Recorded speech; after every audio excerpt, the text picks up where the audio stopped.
This is part 2 of my recap on The Warrior from Quinn. After 1,000 years, Xiaoyu awakens in the modern world, but he becomes a target for the treasure hunter company. Elsewhere, Ari gets saved by a mysterious force and wakes up in the body of Su. The next day, Xiaoyu and Xin visit the filming set, but are surprised to find a lot of workers present. Hong breaks up the couple once again but is immediately told off by his daughter for his excessive behavior. That's when Ari bumps into Xiaoyu and thanks him for saving her the previous night. However, he doesn't recognize her as she is currently in Su's body. A flashback shows Ari trying to come to terms with her new life. Back in the present, the playboy, Damien, shows up and tries to flirt with Ari, but he creeps her out and she hides behind Xiaoyu, much to his confusion. Damien tries to win her favor with some money, but Hong arrives and shamelessly takes the check away. He claims that Damien's family hasn't repaid loans to him, so the two men show off their wealth at each other, much to Shin's dismay. Things get interesting when Hong's horse completely wrecks Damien's car. After that, the director takes Shin to the venue for the next shoot, which is supposed to recreate the battlefield from Xiaoyu's era. As Shin goes through her script, Xiaoyu serves her some tea, and they try to understand how he came to be alive in this time. Her senpai Ling visits her, and is shocked to see the ancient warrior in front of him. However, he seems to have knowledge about Xiaoyu's family history, so he goes on to explain how Xiaoyu's entire village was slaughtered. A meteor fell in the village, and the king saw it as a bad omen and ordered the village to be wiped out. After that, the capital was attacked by the mysterious man that had once saved Xiaoyu. Tai Yi is by his side, and glad to see the end of the tyrannical king's reign. Next, the man takes his men to raid the king's tomb, despite Tai Yi's warning. When they open the tomb, they are attacked by a horde of undead zombies. An intense battle follows, but the beasts are eventually killed off by an arrow assault. Before they can enter, a flame in the form of a phoenix bursts out. The men see this as a bad sign, and the man decides to reseal the tomb. Back to the present, Xiaoyu breaks down after learning that all his loved ones are dead and gone. Ling motivates him to uncover the truth behind his family's demise. We then see Xiaoyu in the middle of a shoot. It seems to be reminiscent of the actual war. When they have a break, Ari tries to chat him up. Shin is seemingly jealous of the couple, and even Damien spies from the bushes and plans something sinister. However, Hong shows up and shoos him away. Hong gets a suspicious call and rushes to meet a blonde detective working with the treasure hunters. He shows Hong some pictures of Kieran, but mentions that the treasure hunter company has gotten involved. We learn that Hong used to be a part of the company, and warns the detective about coming after his daughter again. The detective turns the tables when he mentions Hong's son who went missing. It angers Hong to the point where he physically threatens him, but things eventually cool off. Elsewhere, Damien is still upset with Hong for humiliating him. That's when one of his subordinates suggests using a giant fighter in order to establish some dominance. Later, Shin tries to look for Xiaoyu but is unable to find him, but she does manage to find some notes he's been collecting. She learns that Xiaoyu is studying the remains of his tomb so that he can learn more about his family's past. Shin visits the tomb at night and is given a brief scare by a wandering cat. Suddenly, Hong shows up and drags her away, telling her to leave immediately. Shin bumps into Ling, who is carrying information on Xiaoyu, and she demands answers, so Hong explains how she lost her older brother years ago when he was dragged through a mysterious portal. Meanwhile, Xiaoyu searches the tomb and comes across a marking. In a flashback with Sasha, he is unable to find his brother's book, but Sasha shows him his brother's marking. Ari gets a call from Damien, and he tells her to come back to him, or else he will go after Xiaoyu. This seemingly triggers the producer to possess her body.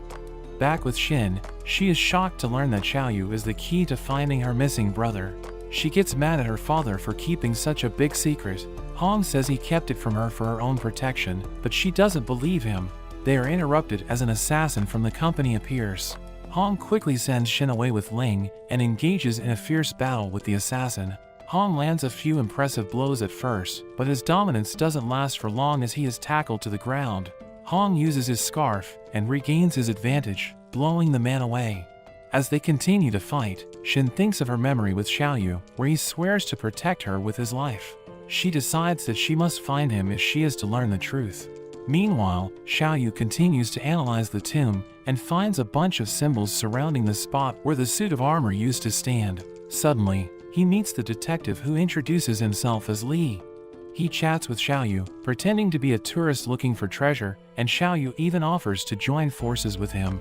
but Li declines and leaves to explore other areas. Suddenly, we are taken to the movie set, where Damien shows up with his men and interrupts the shoot.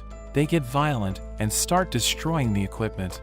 The director threatens to call the cops, but Damien appears behind him. The director gets nervous, and Damien demands information on Xiaoyu. The director panics and spills everything he knows, including Xiaoyu being an ancient warrior. Suddenly, Ari appears and tries to calm the situation.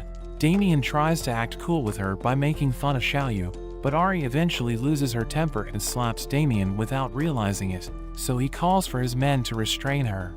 Back to the ruins, Shin calls out for Xiaoyu as she searches for him.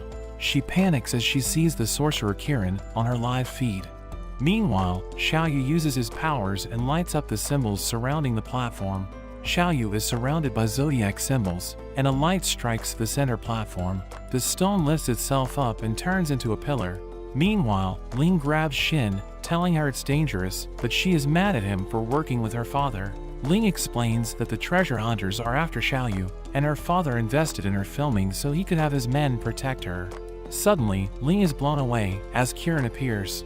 He threatens to capture Shin again, but his magic is stopped as Li arrives in a rather cheerful fashion.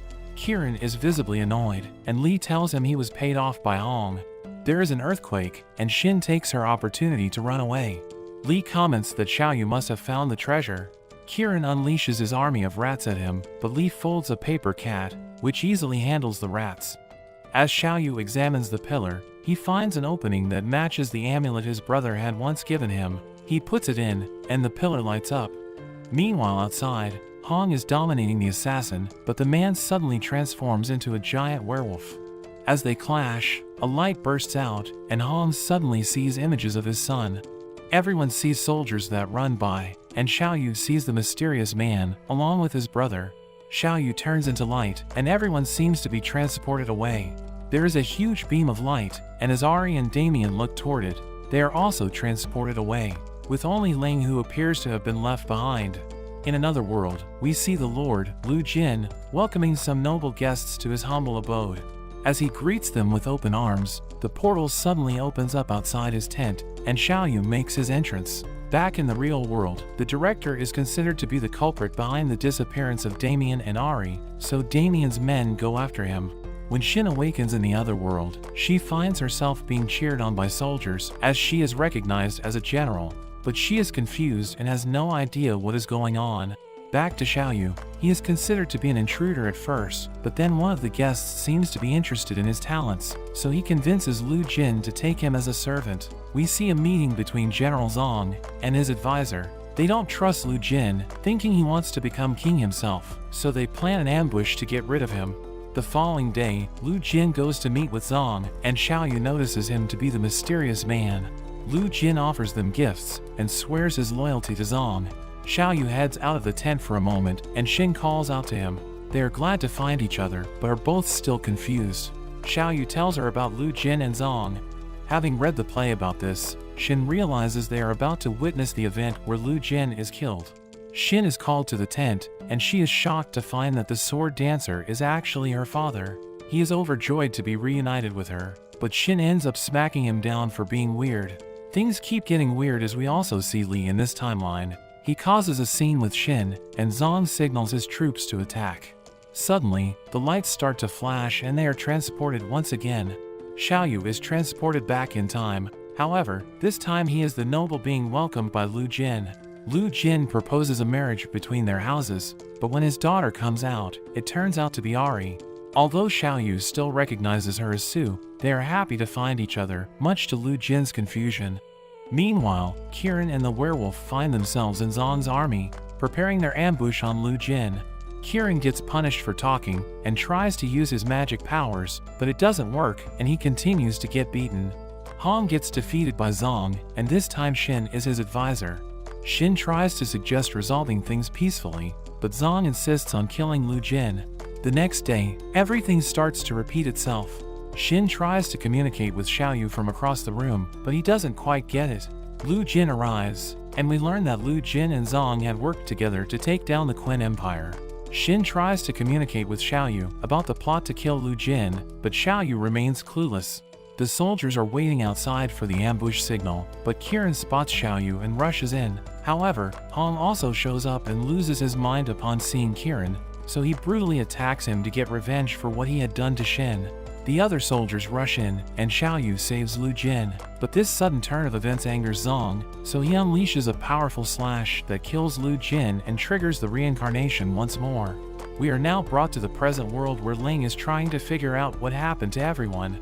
That's when he meets the boss of the treasure hunter company. The boss explains that the others are stuck in a time loop that restarts every time Lu Jin is murdered.